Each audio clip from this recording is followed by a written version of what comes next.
नमस्कार दोस्तों, स्वागत है आप सभी का ऑनलाइन फर्स्ट यूट्यूब चैनल पर। इस वीडियो में हम बात कर रहे हैं कई बड़ी और लेटेस्ट अपडेट के बारे में जो कि संबंधित है यूपी टीजीटी पीजीटी को लेकर। यूपी टीजीटी पीजीटी 2022 की परीक्षा के बारे में। परीक्षा के साथ साथ अगर बात की जाए टीजीटी पीजीटी एग्जाम डेट को लेकर शासन से एक बड़ी जानकारी के बारे में। जैसा कि दोस्तों आप जानते हैं कि टीजीटी पीजीटी को लेकर जैसे ही कोई नई और बड़ी जानकारी सामने निकल कर आती है तो सबसे पहले आप सभी को ऑनलाइन अड्डा फर्स्ट स्टडी यूट्यूब चैनल के माध्यम से दे दी जाती है। और इस वीडियो में हम इस बात पे डिटेल में बात करेंगे जो कि आप सभी के लिए है टीजीटी पीजीटी एग्जाम डेट के बारे में, आयोग से लेटर को लेकर, शासन से टीजीटी पीजीटी को लेकर स्पष्टीकरण के बारे में। साथ ही साथ इसके अलावा और भी बहुत सारी जानकारी मैं आपको देने वाला हूँ, क्योंकि मैंने आपको बताया था कि टीजीटी पीजीटी को लेकर जो उत्तर प्रदेश शिक्षा सेवा चयन आयोग है उसकी तरफ से जो भी होगा वो शासन की तरफ से होगा।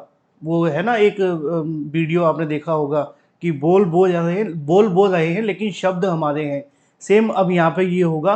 और उसकी वजह भी मैंने आपको बताई थी कि यहाँ पे करेगा तो आयोग लेकिन करवाने वाले शासन होंगे। उसकी वजह ये है कि भर्तियों के अंदर कुछ समस्याएं आपको देखने के लिए मिली थी। एग्जाम्पल के तौर पे असिस्टेंट प्रोफेसर भर्ती को लेकर, असिस्टेंट प्रोफेसर भर्ती पे जो हुआ था उसके बाद शासन ने कड़े कदम उठाए थे। अब इसको लेकर एक और जानकारी सामने निकल कर आ गई। मैं आपको सबसे पहले बता दूं कि चैनल को सब्सक्राइब करके बेल आइकन दबा लेना, क्योंकि यहाँ से आपको रियल ऑथेंटिक जानकारी सबसे पहले दे दी जाती है। और अब तो एलटी गेट भर्ती भी आ गई है ना, तो एक पॉजिटिविटी भी आपके अंदर होनी चाहिए कि थोड़ा सा ज़्यादा नेगेटिव मत होइए, क्योंकि परीक्षाओं को लेकर परेशान होना एक लिमिट तक सही है, लेकिन इसके साथ ही आप सभी के लिए एलटी ग्रेड के लिए मोटिवेशन बचा करके रखना है, क्योंकि टीजीटी पीजीटी के बाद एलटी गेट अगला टारगेट है ना।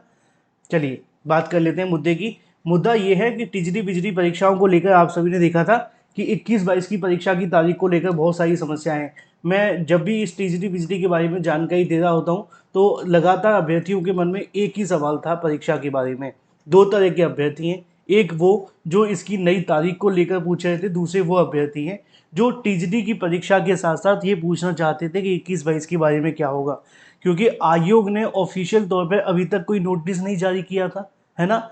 हम इंतजार कर रहे थे कि शायद आयोग सोमवार को जारी करे, मंगलवार को जारी करे। आज बुधवार हो गया है और बुधवार को 16 तारीख हो चुकी है।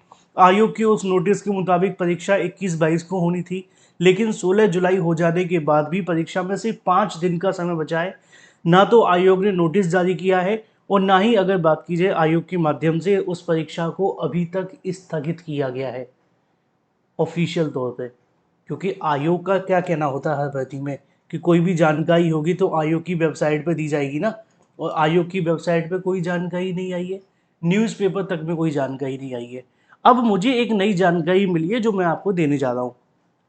आपने देखा होगा कि टीजीटी परीक्षा के बारे में आयोग ने कोई नोटिस जारी नहीं की है। अभ्यर्थी इंतजार कर रहे हैं कि परीक्षा को लेकर नोटिस जारी कर दो। अब ना तो परीक्षा को लेकर नोटिस जारी कर रहे हैं, ना ही परीक्षा स्थगित के बारे में नोटिस जारी कर रहे हैं। अब इसको लेकर एडमिट कार्ड के बारे में अभ्यर्थी चेक करते हैं गूगल में सर्च करके, और गूगल में जब सर्च करते हैं तो अभ्यर्थियों के सामने क्या आता है।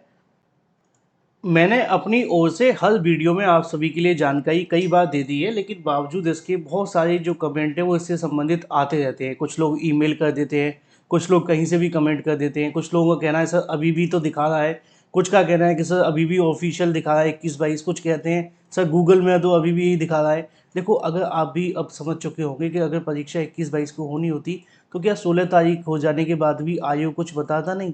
वो बात अलग है कि आपके मन में सवाल है, लेकिन परीक्षा किसी भी कीमत पर 21-22 को नहीं होगी, ये तो कन्फर्म है। अब दूसरी जो चीज़ मैं आप सभी को बता रहा था वो ये थी कि आयोग के माध्यम से लेटर को लेकर देखो नई जानकारी ये है कि टीजीटी पीजीटी परीक्षाओं के बारे में उत्तर प्रदेश शिक्षा सेवा चयन आयोग ने कुछ चीज़ों को लेकर जो कह सकते हैं छूट मांगी है।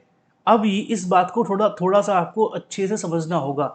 असल में हुआ क्या है कि टीजीटी और पीजीटी परीक्षाओं को लेकर आपने देखा है जब भी आयोग ने तैयारी करने की कोशिश की है ना, परीक्षा कराने के लिए जब भी कोशिश की है तो एक समस्या का सामना करना पड़ा है। और वो समस्या क्या है? वो समस्या है टीजीटी पीजीटी को लेकर परीक्षा केंद्रों का न मिल पाना। अब जब आयोग को परीक्षा केंद्र नहीं मिल रहे थे तो आयोग कोशिश कर रहा था बार बार कैसे भी करके परीक्षा केंद्र मिल जाए, क्योंकि 13 लाख अभ्यर्थियों ने परीक्षा को देना है और तकरीबन 5 लाख मान करके चलो या 6-6 लाख मान लो। वैसे तो 8 और 6 का डिफरेंस है, लेकिन फिर भी हम 8 लाख की जगह 5 मान लेते हैं। तो ऐसी स्थिति में भी अभ्यर्थियों की बड़ी संख्या है और अब तो सरकार विद्यालय बंद कर रही है। सरकारी स्कूल तो वैसे ही कम होते जा रहे हैं। सरकार कहती है कि सिर्फ सरकारी स्कूलों को केंद्र बनाया जाए, जबकि हाल ही में उत्तर प्रदेश अधीनस्थ सेवा चयन आयोग ने अपनी परीक्षा की तारीख जारी की है 6 और 7 सितंबर। वो आपके लिए बेहद महत्वपूर्ण है, मैं बता रहा हूँ। उसमें अगर आपने देखा हो तो उनके माध्यम से जो परीक्षा केंद्र बनाए गए हैं वो सीबीएसई बोर्ड भी बनाए गए हैं, आईसीएसई बनाए गए हैं। इसके अलावा उन्होंने जो कह सकते हैं अर्ध सरकारी विद्यालय उनको तो बनाया ही है, प्लस जो सरकारी विद्यालय उनको भी बनाया गया है। तो उनके माध्यम से कुछ ऐसे विद्यालयों को परीक्षा केंद्र बनाया गया है। जबकि टीजीटी पीजीटी के अंदर शासन की तरफ से जो आदेश है वो ये है कि सिर्फ सरकारी विद्यालयों को ही परीक्षा केंद्र बनाया जाए। अब आप कहेंगे कि यहाँ पे भी ऐसे बना लिए जाएं। यहाँ पे अभी तक इसको लेकर छूट नहीं दी गई है। चूंकि पीईटी का एग्जाम एक तरीके से आप कह सकते हैं थोड़ा सा डिफरेंट है, ये थोड़ा डिफरेंट है ना। वहाँ पे आप सभी को चीज़ें अच्छे तरीके से नहीं भी होंगी तो संभाला जा सकता है, क्योंकि वो पात्रता परीक्षा है। यहाँ पे जब घोटाले के आरोप लग जाते हैं तो सरकार बैकफुट पे आ जाती है। आरओ एआरओ को ही देख लो। तो यहाँ पे जो शासन की तरफ से चीज़ें हैं उसके मुताबिक टीजीटी पीजीटी परीक्षा कराने में आयोग को दिक्कत आ रही है। अब शासन भी इसमें अभी तक छूट दी नहीं है, और न देने के पीछे की सबसे बड़ी वजह है, आपने देखा होगा असिस्टेंट प्रोफेसर भर्ती में धांधली के आरोप लगे थे। आरोप इसलिए कह रहा हूँ क्योंकि सरकार और आयोग ने माना नहीं है, लेकिन लगे थे। अब उस बात को ध्यान में रखते हुए कहीं फिर से ये परीक्षा कराई जाए किसी ऐसे परीक्षा केंद्रों पर जहाँ पर परीक्षा को लेकर कोई दिक्कत का सामना करना पड़े या लीक जैसी चीज़ें हो जाए, तो आयोग को और सरकार को इससे बड़ा झटका लगेगा नहीं। क्योंकि यहाँ पे 5-6 लाख अभ्यर्थी हैं, जबकि वहाँ पे सिर्फ 80,000 अभ्यर्थियों ने परीक्षा देनी थी। 2 दिन परीक्षा हुई थी 4 पालियों में। हिसाब लगा लो कि एक पाली में 20,000 अभ्यर्थी थे। यहाँ पे अगर आप सभी के लिए परीक्षा होगी तो मिनिमम 50 से 60,000 अभ्यर्थी तो परीक्षा देने एक पाली में जाएंगे ही। तो इसी वजह से शासन से इस बात को लेकर थोड़ा स्पष्टीकरण मांग रहा है आयोग कि थोड़ा सा उनको छूट दी जाए परीक्षा केंद्रों को लेकर, जिससे कि वो परीक्षा केंद्रों को सही तरीके से बना लें। क्योंकि अभी तक परीक्षा केंद्र बनाए जाने को लेकर जो आयोग को दिक्कत आ रही थी वो ये थी कि परीक्षा कराने के लिए पर्याप्त परीक्षा केंद्र ही नहीं मिल पा रहे थे। और अब मई जून में जब परीक्षा केंद्रों को लेकर दिक्कत आ सकती है ना, तो आप अंदाज़ा लगा करके देखो कि बाकी समय में क्या होगा। क्योंकि मई जून में तो स्कूल बंद होते हैं, बाकी समय तो स्कूल खुले होते हैं। तो इसको लेकर जो जानकारी मिली है वो ये है कि जब तक शासन की तरफ से इसको लेकर आयोग को कुछ छूट नहीं दी जाती या आयोग को कोई समाधान नहीं दे दिया जाता, तब तक आयोग के माध्यम से ना तो टीजीटी पीजीटी को लेकर कोई नया नोटिस जारी किया जाएगा और ना ही कोई भी आपकी नई तारीख घोषित होगी। क्योंकि अभी तक नोटिस को लेकर अभ्यर्थी लगातार पूछे थे नोटिस क्यों नहीं आ रहा, नोटिस क्यों नहीं आ रहा। तो नोटिस ना आने की सबसे बड़ी वजह यही है कि अभी शासन की ओर से इसको लेकर कोई जानकारी आयोग को दी नहीं गई है। और इसी वजह से आयोग इस मामले में पहले चाहता है कि सरकार की तरफ से कोई स्पष्टीकरण हमें मिल जाए, फिर जाकर के हम परीक्षा की तारीखों को लेकर जो चीज़ें वो अच्छे से स्पष्ट करेंगे।